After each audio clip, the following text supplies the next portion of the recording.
అదే RTV app వార్తల్ని క్షణాల్లో చదివే అవకాశం ఉంటుంది. ఒక న్యూస్ పేపర్, ఒక టెలివిజన్ ఛానల్ మీ చేతుల్లో ఎప్పుడూ ఉంటాయి. आप सबका स्वागत है साथियों। आज बजट सत्र के प्रारंभ में मैं समृद्धि की देवी मां लक्ष्मी को प्रणाम करता हूं।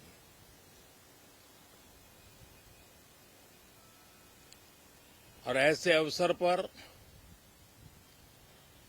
सदियों से हमारे यहां मां लक्ष्मी का पुण्य स्मरण किया जाता है। सिद्धि बुद्धि प्रदे देवी, सिद्धि बुद्धि प्रदे देवी, भुक्ति मुक्ति प्रदायिनी, भुक्ति मुक्ति प्रदायिनी, मंत्र मूर्ते सदा देवी, मंत्र मूर्ते सदा देवी, महालक्ष्मी नमोस्तुते, महालक्ष्मी नमोस्तुते।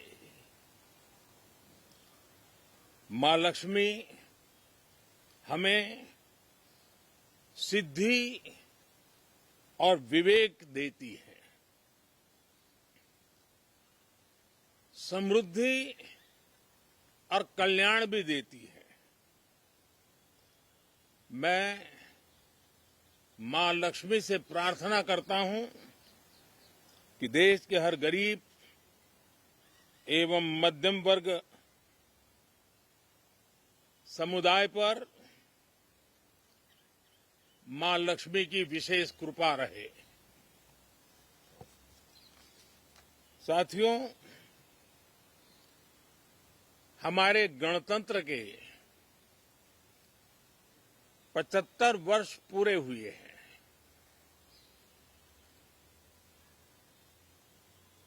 और ये हर देशवासी के लिए सर्वाधिक गौरवपूर्ण है और विश्व के लोकतांत्रिक जगत के लिए भी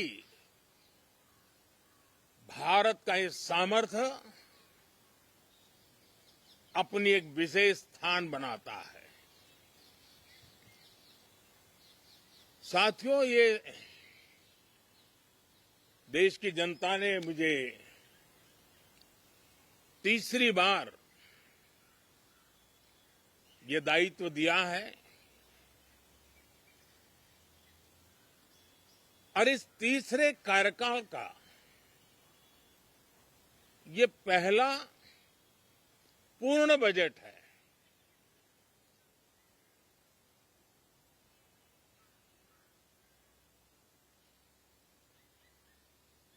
और मैं विश्वास से कह सकता हूं कि 2047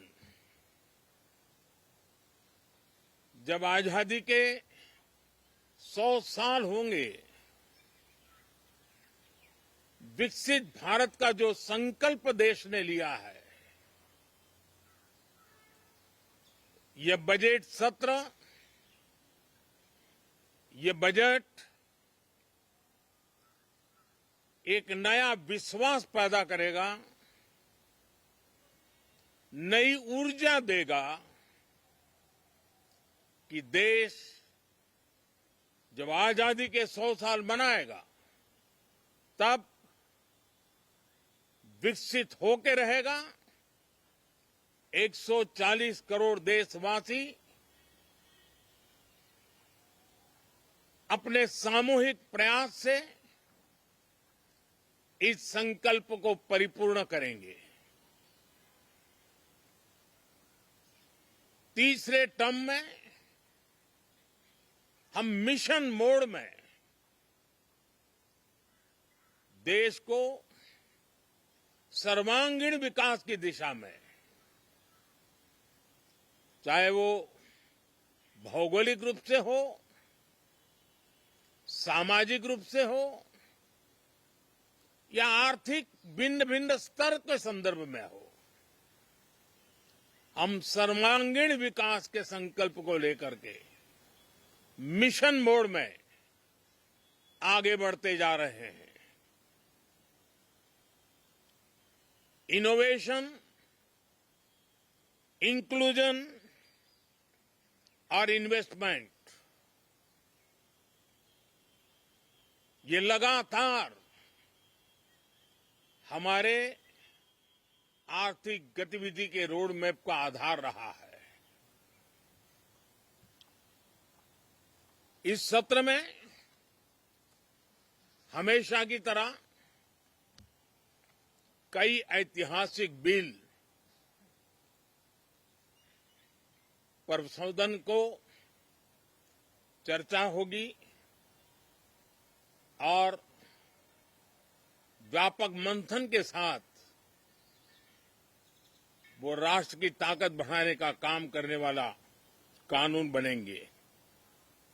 विशेषकर नारी शक्ति के गौरव को पुनः प्रस्थापित करना, पंथ संप्रदाय के भेद से मुक्त होकर के हर नारी को सम्मानपूर्ण जीवन मिले, उसको भी समान अधिकार मिले, उस दिशा में इस सत्र में कई महत्वपूर्ण निर्णय लिए जाएंगे। Reform, perform and transform. जब विकास की तेज गति को प्राप्त करना होता है तो सबसे ज्यादा बल रिफॉर्म पर रहता है। राज्य और केंद्र सरकार ने मिलकर के परफॉर्म करना होता है और जन भागीदारी से हम ट्रांसफॉर्मेशन देख सकते हैं। हमारा युवा देश है, युवा शक्ति है और आज जो 20-25 साल की आयु के नौजवान है, जब वो 45-50 साल के होंगे तब वो विकसित भारत का सबसे बड़े बेनिफिशियरी होने वाले हैं। उम्र के उस पड़ाव पे होंगे, नीति निर्धारण की व्यवस्थाओं में उस जगह पे बैठे होंगे कि वे गर्व के साथ आजादी के बाद जो शताब्दी शुरू होगी, एक विकसित भारत के साथ आगे बढ़ेंगे। और इसलिए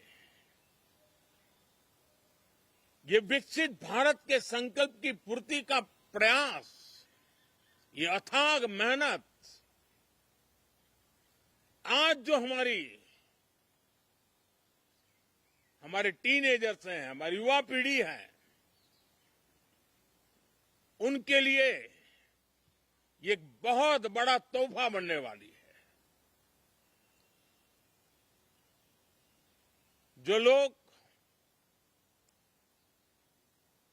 1930 में, 42 में आजादी के जंग में जुट गए थे, पूरी देश की युवा पीढ़ी खप गई थी आजादी के जंग में, और उसके फल 25 साल के बाद जो पीढ़ी आई उसको नसीब हुए। उस जंग में जो नौजवान थे उनको नसीब हुए। आजादी के पूर्व के वो 25 साल आजादी के जश्न मनाने का अवसर बना। वैसे ही ये 25 वर्ष समृद्ध भारत, विकसित भारत, ये संकल्प से सिद्धि और सिद्धि से शिखर तक पहुंचने का देशवासियों का इरादा। और इसलिए इस बजट सत्र में सभी सांसद विकसित भारत को मजबूती देने के लिए अपना योगदान देंगे। विशेष करके जो युवा सांसद है उनके लिए तो सुनहरा अवसर है, क्योंकि वो आज सदन में जितनी जागरूकता, जितनी भागीदारी बढ़ाएंगे और विकसित भारत के जो फल है वो तो उनकी नजर के सामने देखने को मिलने वाले हैं। और इसलिए युवा सांसदों के लिए एक अनमोल अवसर है। साथियों, मैं आशा करता हूं कि हम देश की आशा आकांक्षाओं के इस बजट सत्र में खरे उतरेंगे। साथियों, आज एक बात आपने जरूर नोट की होगी, मीडिया के लोगों ने तो जरूर करनी चाहिए। शायद 2014 से लेकर अब तक शायद ये पहला पार्लियामेंट का सत्र है कि जिसके एक दो दिन पहले कोई विदेशी चिंगारी नहीं प्रगटी है। विदेश में से आग लगाने की कोशिश रही हुई है। 10 साल से यानी 14 से देख रहा हूं, हर सत्र के पहले शरारत करने के लिए लोग तैयार बैठते थे, और यहां उसको हवा देने वालों की कोई कमी नहीं है। ये पहला सत्र मैं पिछले 10 साल के बाद देख रहा हूं कि जिसमें किसी भी विदेशी कोने से कोई चिंगारी नहीं हुई। साथियों, बहुत बहुत धन्यवाद। మరిన్ని వీడియోస్ కోసం ఛానల్ ని సబ్స్క్రైబ్ చేయండి. లేటెస్ట్ అప్డేట్స్ కోసం వాట్సాప్ ఛానల్ ని ఫాలో అవ్వండి. ఆ లింక్ డిస్క్రిప్షన్ లో ఉంది.